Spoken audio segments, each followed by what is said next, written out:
Hey guys, welcome to my full review on the T-Mobile Prism. This is a Huawei device. It's normally called the Huawei Prism, but it's now labeled the T-Mobile Prism.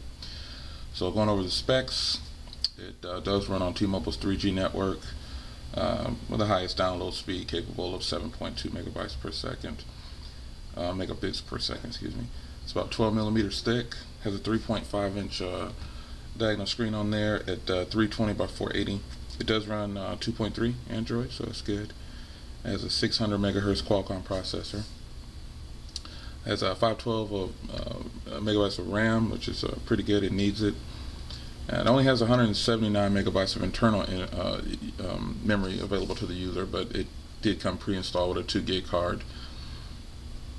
I was able to get that out too and put a different one in there. Has Google Maps, navigation, all the basics of Google that you would expect to have. It does have micro USB connector. It's on the bottom of the device. It works in mass storage mode. Very easy. It's very simple to use. Let's see what else. Wi-Fi BGN. Anything else? Good speakerphone on it. Browsing, it holds up to a 32 gig card, which it'll probably take a 64. It might just run a little sluggish, but it can take it. It does have video capture with the 3 megapixel 3.2. I think it's a 3.2. There's different specs on the internet. It says that it has 3.2. Some places say it has a 3 megapixel. Nonetheless, it's a 3 megapixel. Video recording is only 480p, which is WVGA. So let's get into the detailed review.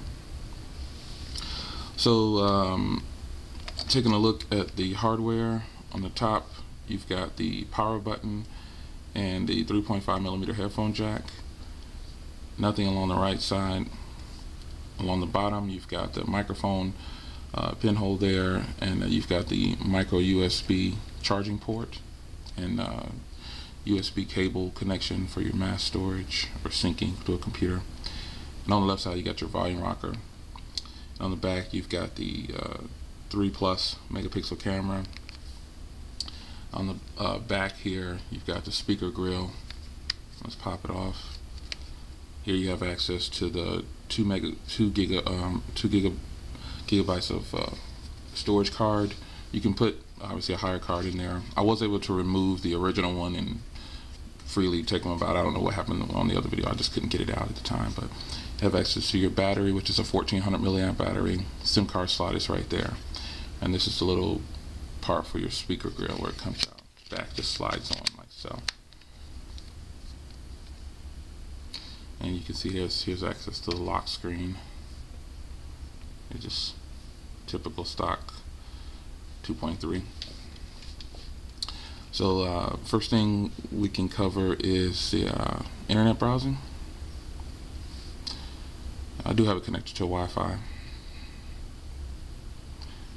So let's go to T-Mobile News. This is a kind of a small keyboard.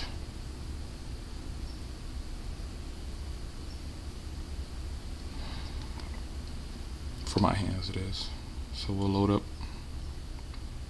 web browsing.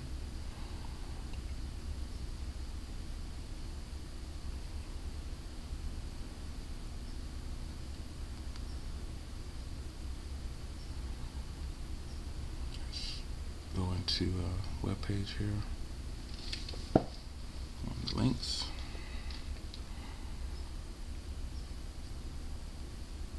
See how the scrolling works. This does have a 600 megahertz processor, so you're not going to get that super fast, super smartphone type of performance, but you still can get some good performance out of this browser. It won't leave you hanging. You'll be able to get what you need done. Let's go to CNN.com. You can see how it loads the pages, it renders.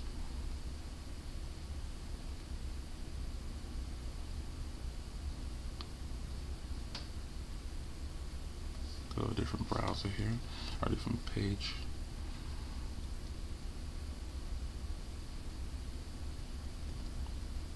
Wow, That's the last thing I want to look at on a Sunday morning.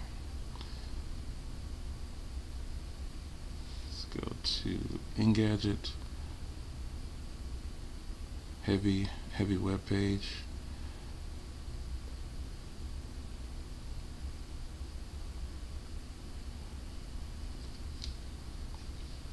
We'll go down to the full website here. I'm going to zoom in a little bit here. Give you a better picture. And let's scroll down to the bottom here and get to the full web page. See how it renders the page.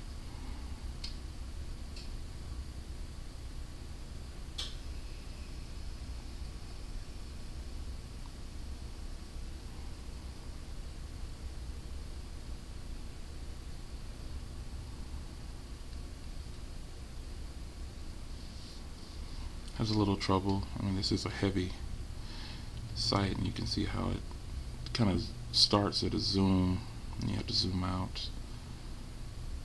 But you know, it'll get the job done. It just takes some getting used to on the browser if you're used to super phones, so to speak. All right, let's move on to some benchmarks. I'm going to the Play Store here and get a couple of benchmarks for those that are into that. Let's see here. Quadrant. Uh-oh. We'll get Quadrant. And we'll do Antutu.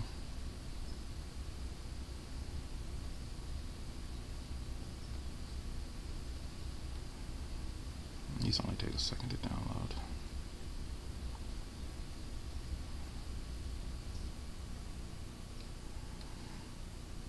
So let's go down here.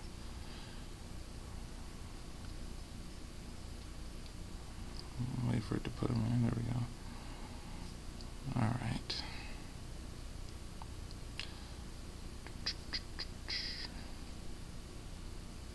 Let's take a look in the menu while that's downloading. Let's look at some of the things that you get that come with the phone. So out of the box, you have a lot of T-Mobile things that you cannot take off. Like all these T-Mobile access things here, you're not going to be able to remove them, which is expected. It does come preloaded with Facebook, and you can't remove that either. For whatever reason, you're not allowed to remove the Facebook application. It does have a nice messaging app, more T-Mobile things. All this T-Mobile stuff right here, a lot of bloatware, which is to be expected for a $150 phone or $140 phone. Good thing is it does have Wi-Fi calling, access to YouTube, Google Talk. It has all of the things that you could want to use that you have on a high-end phone. Navigation, all free. Maps, it's actually loaded up pretty well. It comes with the FM radio, file manager built in. You know, it's got some pretty good features on the phone. So let's check this out here. Someone asked about in a different video, did it have Instagram? So I'm gonna load it in here. And just so you know, you guys, here's Instagram. People were wondering if it could get Instagram in my other video for the unboxing, and you can see that you can use Instagram on here. But again, this phone is packed with some pretty nice features right out of the box. Also has a notepad application right out of the box. Really nice. You just go in here and you can add a note and start typing your notes there. Really nice. All in all, it has voice search. I forgot to mention that. The voice dialer. Really nice. It has access to anything that the high-end phones have, and it can pretty much, if you've got the memory available, which I'll go there and show you, you can install pretty much anything. So on the SD card, I've got a 2 gig card, and basically half of it is available, and on the phone, about 17 in the internal, and for not 17, 107 available down there for updating and adding applications and things. So I'm going to clear out this memory, and then I'm going to run a quadrant, and then in 2.2. All right, and then we'll go over. We'll take a look at Instagram. So here it is in 2.2, and I'm going to start the test, and then I'll come back once it's complete. So there we go, and we'll see in a moment. Hey guys, I was going to wait until the video ended, but look at the frame rate that this device is getting. It was getting 56 a moment ago. I don't know if you caught that, but that's a pretty high frame rate for this budget Android phone. And even here, you know, it's getting 12, but just a moment ago it was getting 56. So I had to cut back in and show you, catch that on video. Getting a pretty high frame rate. Now it looks like it's back down to like a 14 frame rate. Well, that was pretty impressive to get a 57 on that particular one. That's definitely along the lines of a high-end device. I'm going to pause and come back. Alright guys, we're back and the test has completed, and you can see here the results. 1309, which is to be expected. The CPU is 210. The GPU is actually 762, you can see there, and the performance overall is at 235 there. So that's in 2.2, and we are going to run quadrant.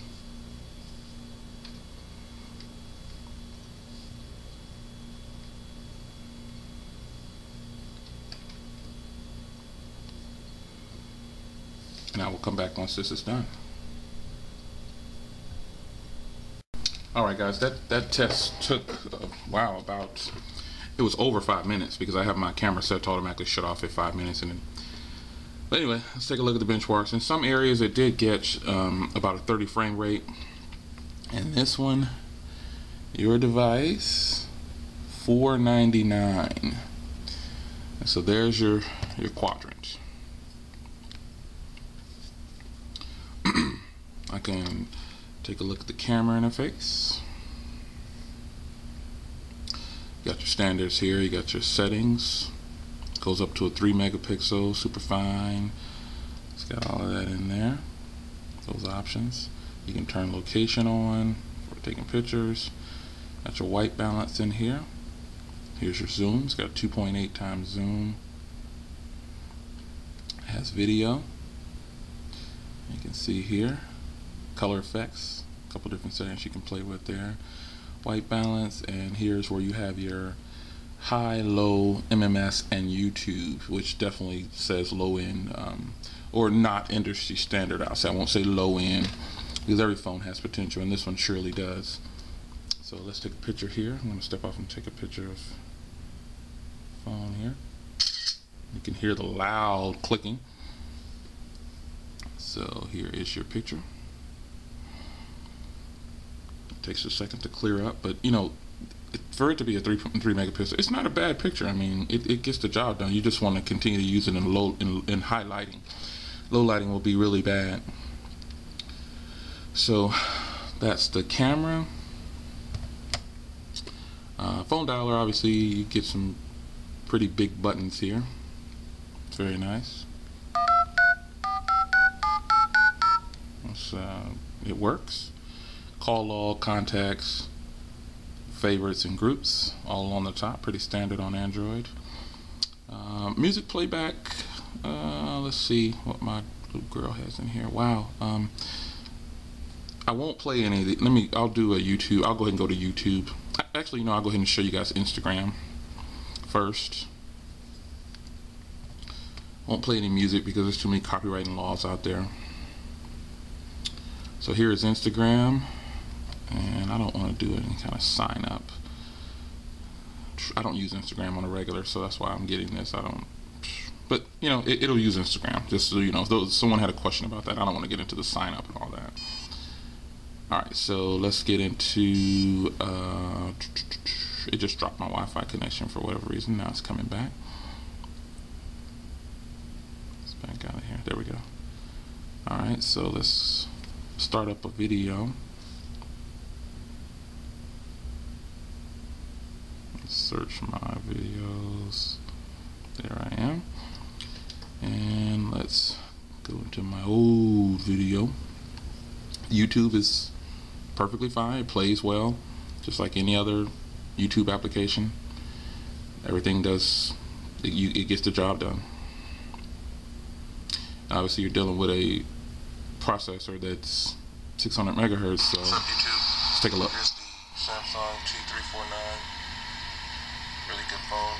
Let's turn on high quality. Let's see how high quality looks. That was regular, just non-high quality. So let's look at high quality and see how it clears up.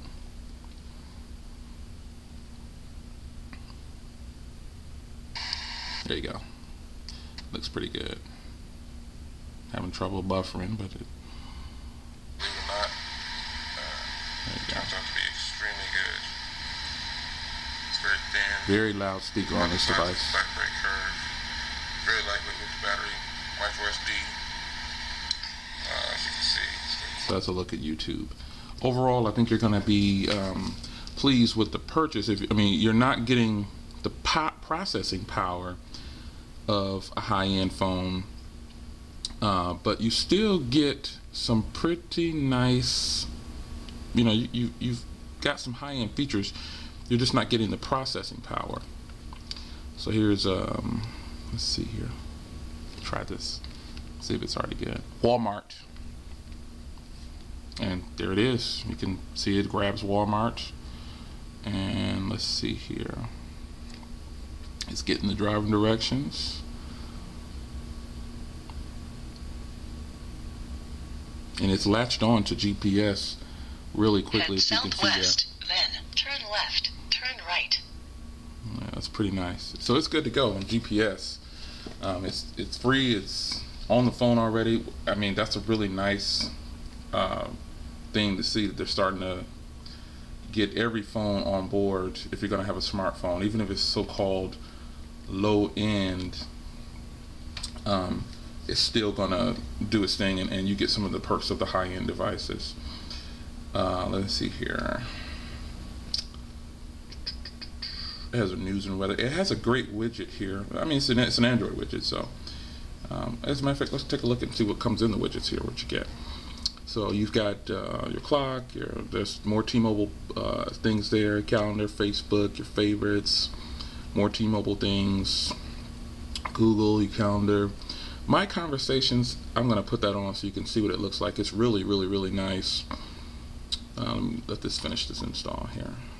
There we go. Now we're back. I'm going to put that up. But here's more T-Mobile things, and you've got some Google things down there. But let's put this news and weather up. Let's just do news for now. You can see it'll load up the news. But I want to put this widget up called My Conversations. I thought this was really interesting. What it does is it keeps a display of everything that's happening. Text messages, calls, everything is in this view right here if you want it to have it that way. I thought that was pretty interesting. It's kind of like a social hub, but not so much. But it is a nice feature. And there's the widget there for the news. It's got all these different things here. Really nice. I can turn on a live wallpaper, and I'll show you how the phone runs with the live wallpaper. It's a lot more sluggish in the web browser, from what I noticed, than anything else. But it does have live wallpapers, and they do work. You can see the transitions are a lot slower than if you had like a gigahertz processor. See how it's like a slow motion? It's almost cool. It's almost nice. I mean, it's almost something that you could probably work with. But I'll go ahead and stop this video because I am getting probably close to 15 minutes or so. That is a look at the T-Mobile Prism. It was $129, just prepaid, flat out, off contract. If you just don't have an upgrade and you want this phone, just walk into Best Buy or Walmart, $120 plus tax, can't beat it, and you can see what you're getting. Also, don't buy it from T-Mobile. I mean, not to say it, but T-Mobile's prepaid is $220 on T-Mobile, I think it is, if you try to buy it prepaid. That's just ridiculous. And it's definitely not worth that, because you're getting into some high-end phones that you could possibly purchase. But all in all, would I recommend this device? Of course, to a person who's wants to save money and still get some of the high-end features, but know that they're not going to get the high-end performance. It's definitely a go. It's still got a lot of good things that the phone can do. Here's a quick size comparison. Next to the super huge, if I can get it on camera here. Let's back it out. Sorry guys. There we go. It's a lot of things that this phone can do. I think you will be excited to know that you're getting some high-end features on a phone that only costs you $120, and you don't have to extend your contract, or you can start this prepaid. So that's a full review, as much as I want to give on or spend time I want to spend on here, on the T-Mobile Prism. Thanks for clicking on, and I will see you in the next video. Take care, guys.